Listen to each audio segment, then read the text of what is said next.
Welcome to the Upward Spiral podcast, where we trade in those dreary, depressing downward spirals for a wild ride up to cloud nine. I'm your host, Sovereign Simonu. Think of me as your personal cheerleader today, your bad bitch bestie, your Sherpa to lead you up the mountain of greatness. Because, baby, today we are climbing up out of the trenches and on to happiness. And we are moving forward today. Okay, we're talking about happiness, which is a very complex topic for me, to be honest, because I've struggled with being super unhappy in my life. I mean, trigger warning, trigger warning about today.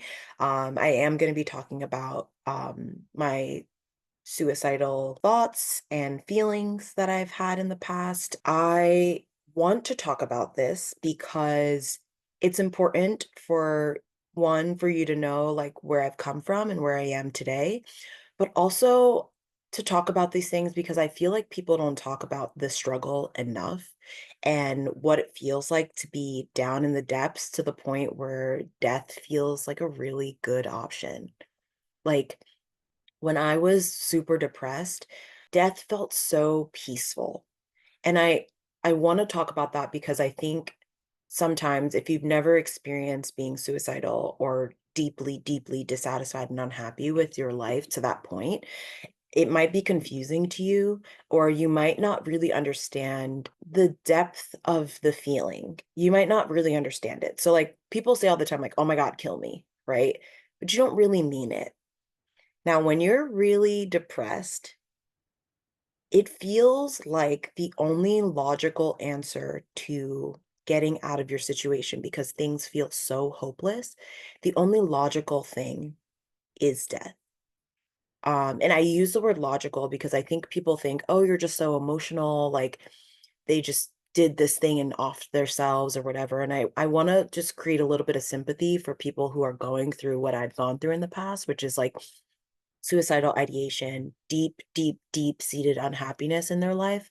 And I just want to talk about it because when things really truly feel so deeply hopeless for you, the sweet release of death, I'm not saying that like jokingly, like I'm being so serious, but it's like almost funny, but it's not funny. It's not funny. It's not funny.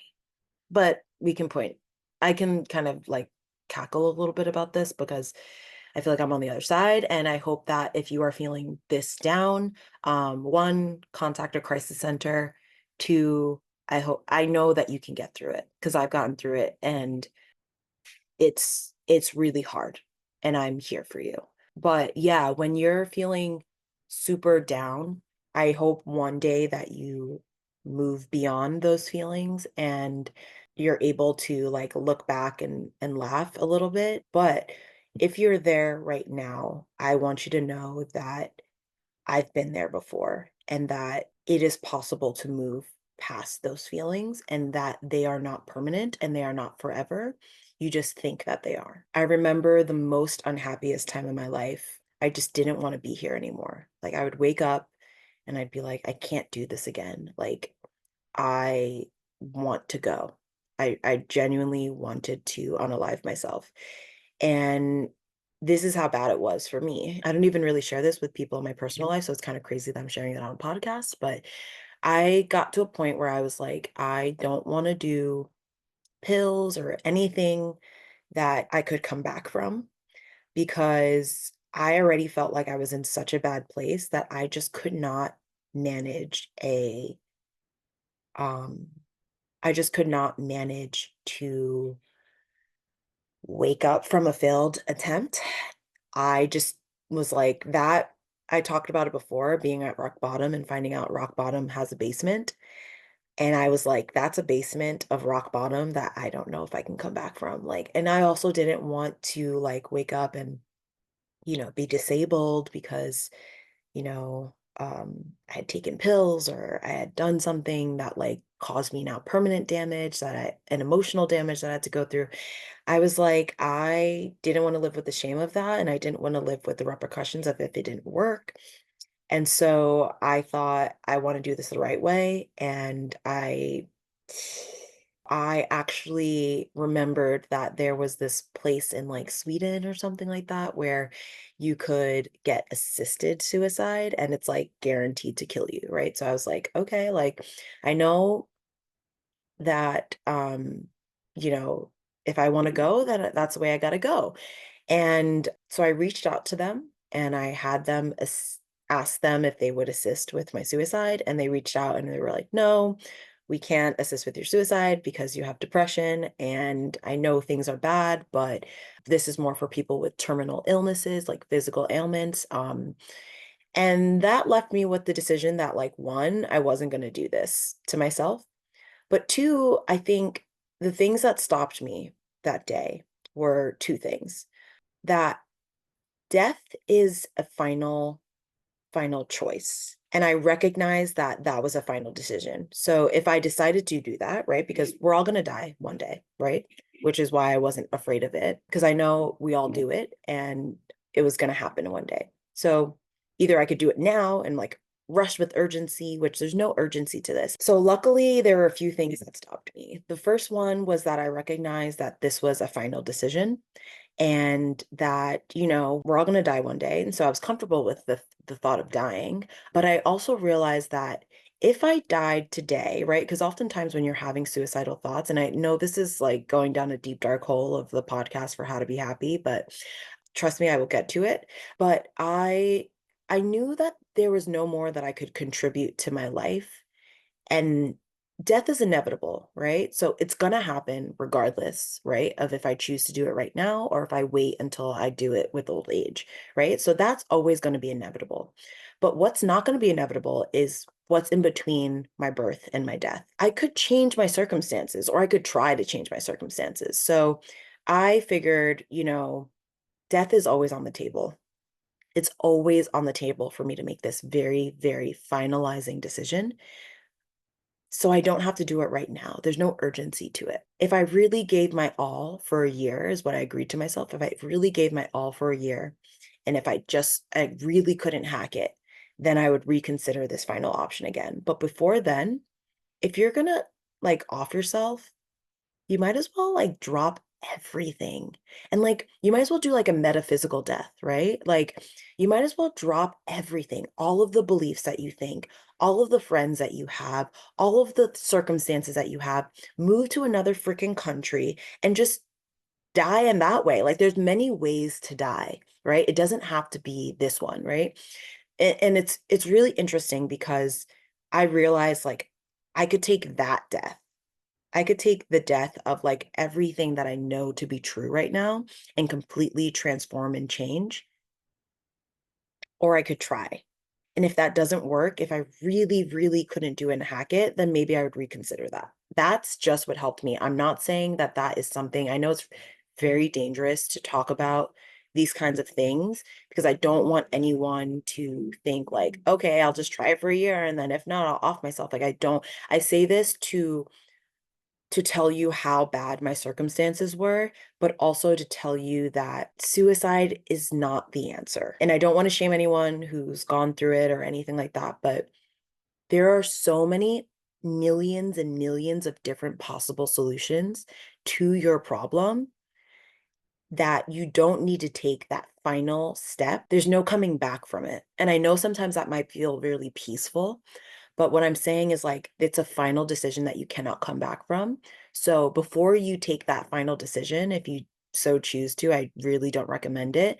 But if you to take a million different solutions before that, just try them out. I know it's going to be painful, it's going to be hard, it's not going to feel good, but I want you to like really think about that. Really think about that if you're really in the depths of it right now, that that is a final decision that you cannot come back from. So make all the decisions, the other decisions that you can come back from, that you can, if they don't work out, you can adjust because you still have life and life is so valuable. So there's no urgency to what you're feeling right now if you are feeling really down. That's kind of my story and just some motivation towards if you're feeling deeply, deeply, deeply unhappy right now, like there's no sense of urgency if you are feeling if you're like on the edge, there's no urgency. there's a million things you can do before you take that final decision. So those are my thoughts on that, and just to show you and give you context of how deeply unhappy I was in my life. To a point now today where I wake up and I'm like, wow, the sun is shining and I'm alive and I'm happy. And the beautiful thing about that too is that given the circumstances externally that I'm in right now, because currently I'm unemployed and I'm living at my parents' house and I'm like 31 years old. And all of those situations made me feel like a complete and total utter loser before. And I'm still in that situation, but I'm happy now, or I'm content. I'm like, I feel good every day. I wake up and have a positive mindset. And those situations are changing, right? I'm actively interviewing with like 7 companies, and I am, you know, working on my mindset and working on this podcast, which I finally have enough energy and mental capacity to do. And I just feel really good. And so I just want to show you that, I've gone through my own journey and you can do it too. And I relate to you. And if you are feeling down and you need a person to talk to, seriously, reach out to me. I'm always available to chat. But yeah, let's talk about the topic of this podcast, which is how to be happy. Okay? So I want to start with the fact that it's not your fault that you're not happy. It's not. It really isn't. Like, we've developed as a species to have a negativity bias because we are meant to survive. We are meant to remember all the bad things that happen so that we don't encounter them again. And we just have a really massive negativity bias. On top of that, we have all types of mental health issues, and that could just be something that you are born with, or it could be something that you develop because life is fucking hard. Okay. Like, the world is literally on fire between climate change and elections and like politics and like genocides happening in the world and pollution and just toxic mentalities and things like that. Like, you're having a normal reaction. I think that's the crazy part, is like you are having a normal reaction to all the shit that's happening in this world. It is not your fault that you're not happy, but I will tell you that it is your responsibility to get happy. And it really does start with the decision of like, I'm going to be happy. And I also want to say that I don't like the word happy. And I'm going to talk about that why. But I just think happiness is a bad goal. But happiness is a word that we like really use. And we like overuse it and we don't all really know what that means because it's so individual. But I think happiness is a bad goal because happiness is fleeting. What I like to use instead is contentment. Just being content. The definition for contentment is state of satisfaction. And the reason why I like to talk about contentment versus happiness is because, like, happiness to me is very fleeting. It's a very, like, heightened emotion. And I talk about this a lot, but, like, a lot of times we try to go from -1 feeling to +1 feeling, which is like 100% the opposite, when really we should go to 0, which is neutral. And to me, contentment is very neutral and stable and peaceful. And it's a nice baseline to be at, right? So you're not too low in the negatives, but you're also not too high where you're kind of ungrounded. You're kind of grounded in the middle. And that's why I love contentment. And the thing with contentment is that you have to work for it. So this doesn't come naturally for us, okay? Like, contentment, I mean, it might come naturally, but in the world that we live in, where things are kind of haywire and emotions are rampant with like polarizing emotions, we really do need to work for it. That was a game changer realization for me, coming out of the trenches of depression and anxiety and suicidal ideation, was that I was going to have to work for it. Because when you're feeling that down, you often think like, well, it's not easy and it's not coming natural to me. So that must mean that I'm not capable of it, or that it's not on my path towards, moving forward. And that's just not true. Just because something is challenging doesn't mean that it's not good for you and that it's not something that you're capable of accomplishing. Happiness, contentment, whatever you want to call it, peacefulness, love, joy, pleasure, it's a choice. And it's a choice that you need to make all the time. And I think that's the hard part too, is that you need to be consistent for it. But you also need to realize that when we think of happiness, a lot of times we think, oh, they're joyful all the time. They're just enlightened. Like no matter the circumstance, they always feel good. They're always positive. They're always blase, blah, blah, blah.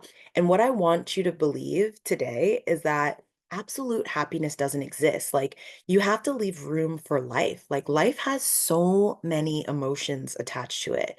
And it's beautiful if you allow it to be. And so it's like contentment is just to me approving of yourself and what you're feeling and where you are and accepting where you are at. And accepting doesn't mean, oh man, I feel like shit. I'm just so shitty, blah, blah, blah. It's just accepting and validating yourself. Like, yeah, I feel shitty today. And that's okay. Like humans do that sometimes. Like that's all right. It's not a bad thing. It's not a judgment call on who I am as a person. I just feel shitty.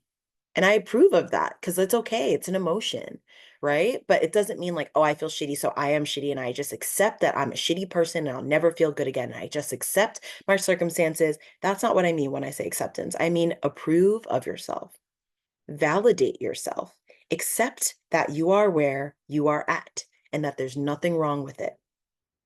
That is just a part of being human. You are alive, and so you have feelings that feel painful and feelings that feel comfortable and feelings that feel really freaking good.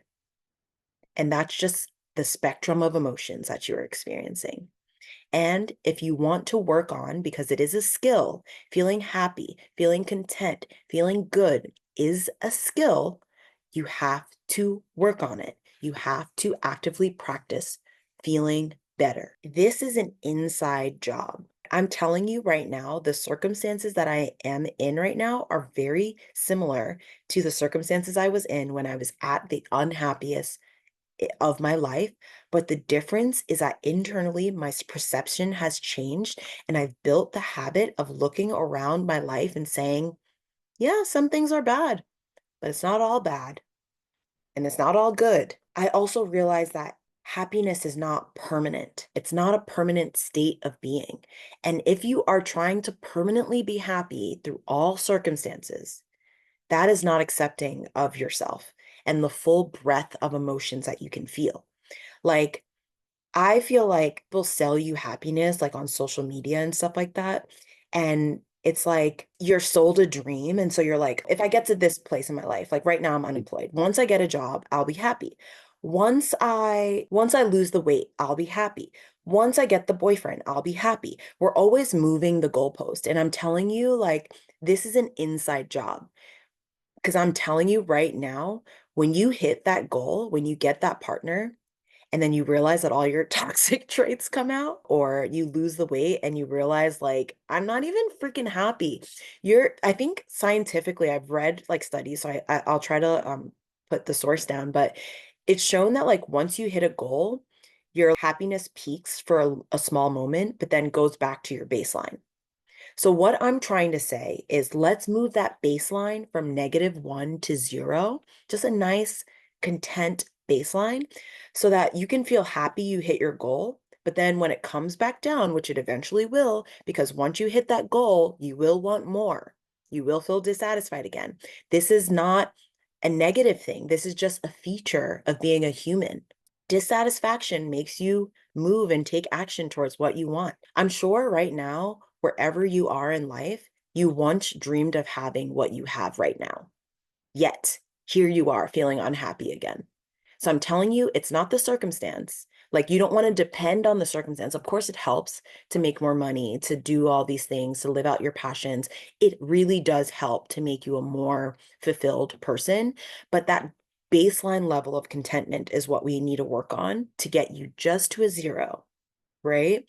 So that you can work towards your goals and realize that no matter how many goals you reach, you're always going to be just as happy as your baseline. So if that baseline is I hate myself and I'm really not that good, but you reach a goal because you're driven out of insecurity that if I do make this business and if I do make money, people will finally love me. Once you get that money, you're still going to feel unloved. So what I'm saying is, in as many ways as I can say it, is feel loved. Love yourself. Love yourself. Feel good. Feel satisfied. Like, it doesn't matter how much money you have. It doesn't matter how much weight you lose. If you think that you're just, ugly or whatever, like those beliefs will pop right back up once you hit that goal. And you'll realize that that goal in itself was never what you were searching for. The thing that you're searching for is the feeling. And so you can feel those feelings already immediately. I know that sounds like really woo woo and whatever. And the best way that I know how to do this is by saying, okay, I have right now savings that I'm living off of, right? I could sit here and be like, oh my God, I don't have a job. I feel so miserable because I don't have a job. I don't have income. I don't have income. I don't have income. But the reality is that I have something. I have something. I'm able to eat. I'm able to do what I can do. Like, it's not all bad, the situation that I'm in. And in acknowledging that my situation isn't all bad, that I can still buy myself food and go out and have a good time. And yes, I don't have income right now, but that is temporary. Because the thing is, if I feel like I don't have enough money right now, when I get more money, I will find a way to spend it and I will still feel like I don't have enough money. I hope you're getting what I'm putting down, but essentially, you need to find ways to feel good already because the external circumstances are only like they're only going to exacerbate how you feel internally, good or bad. So don't try to be happy all the time is my tip. Like, don't chase happiness. Just look around you and see what you already have and be grateful for what you already have and acknowledge that your situation is not all bad and accept all of the feelings that come with that. Because paradoxically, the more you accept all of your feelings and the spectrum of emotions that you have, and you're not trying to just be toxically positive all the time and be happy all the time, when you don't reject and you don't resist your own feelings and you accept them and you're like, I accept that today I feel shitty and that sucks. And like, I also can acknowledge that everything in my life doesn't suck. These few things do truly suck. And that sucks, but this other thing is like pretty decent and that's cool. And I will enjoy that while I have it. That actually makes you happier as a person, all around more fulfilled. You have a better baseline of joy and happiness. And so I'm telling you, these are the tools that I use to move from deeply depressed and ready to off myself to feeling very content and very joyful day to day and very appreciative of myself and of others and of the things that I have and of the circumstances because nothing lasts forever. The feeling that you're feeling right now will not last forever. And neither will that happy feeling that you think you're gonna, like, you may think, like, once I get into this new situation, I'm gonna forever feel happy. But that's not true because I'm gonna get the job and then I'm gonna find problems with the job. And then I'm going to probably leave the job at another point. But what I've realized is because nothing is forever, I want to extrapolate as much appreciation and joy and pleasure from it when I have it. So right now, I'm at home living with my parents, and I could just feel like a complete loser. But I also can acknowledge that I may never have a moment like this again with my parents alive and healthy and around. And instead of feeling like a shitbag because I'm relying on them, I could say, wow, what a joy it is to have parents that I can rely on and spend time with them while they're alive and healthy and have all their faculties. And so now, when that time passes, eventually, because they will not have all their faculties, they're getting old, and I'm sad about that. And I will eventually probably move out of the house once I get this offer that I'm hoping comes in soon. And I don't live at the house anymore. I can't just go downstairs and chat with them anymore. This time will end either in negative circumstances or positive circumstances. But I know that I will be able to look back and say, wow, I am glad that I appreciated all of the time that I could have on my unemployment to make a podcast and to build better relationships with my family and get closer to them. And I will not regret this because a lot of times I was moving forward and I was also living in regret. I was looking back and being like, damn, I got laid off from my job. I wish I appreciated it when I had it. I wish I saved more. I wish I blah, blah, blah, blah, blah. And so now sometimes I think if this thing leaves me, if this circumstance leaves me and I could look back and regret anything, what would I regret? and I make sure that I do those things that so that I don't look back and regret it. Right. So you're like kind of retroactively using the emotion of regret. I'm telling you, emotions are not bad. We just don't use them well. We don't cope with them well. We use them maladaptively. So, like, I use the emotion of regret to inform me of what steps I should take today so that I don't feel that actual feeling of regret. And I can look back and I can appreciate and say, you know what? When I lived at home with my parents and I was unemployed, it was so fun. I got to spend time with them. I got to make a podcast. I used that time wisely. I had a good time. Or even, let's say you don't end up being productive because you feel so down, right? Maybe you spent that time just watching Netflix instead of being anxious all day, right? I was like, damn, like when I was feeling depressed, like I wish I didn't spend all my time just thinking of ways of how this world sucked. I wish I was like one of those depressed people that just slept all day. That way I wouldn't have to deal with any of my emotions. Like, you know what I'm saying? Like just things like that, right? Just think about that. This podcast is about how to be happy. And I know I've spent the entire time telling you don't chase that as a goal, which I think is my point. Don't chase happiness as a goal. Look around and notice already the things that you can be happy about in your life. You want to recognize and acknowledge that you already are happy. And the way you do that is by looking around and saying, wow, this thing is happening in my life and I appreciate that. That person's in my life and I appreciate them. I got up today and I appreciate that I can breathe on my own. My nephew recently passed away from a brain tumor, and watching him decline in health, my God, my God, did I recognize, and I'm going to get emotional right now, but did I recognize all that I had? Because this boy that was like able to run around and have a good time, all of a sudden couldn't walk anymore. All of a sudden couldn't use the bathroom on his own anymore. All of a sudden he couldn't breathe on his own. All of a sudden he couldn't swallow on his own. Like there's so many things that we take for granted. I'm sorry. Oh, this is making me sad.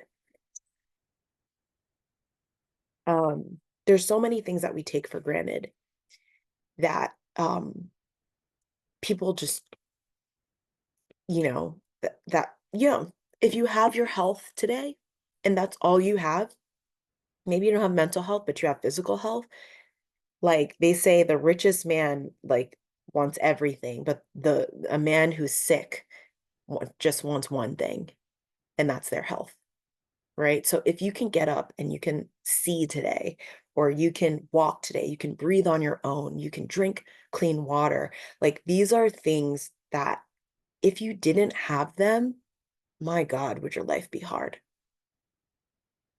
And for people that don't have them, they know, right?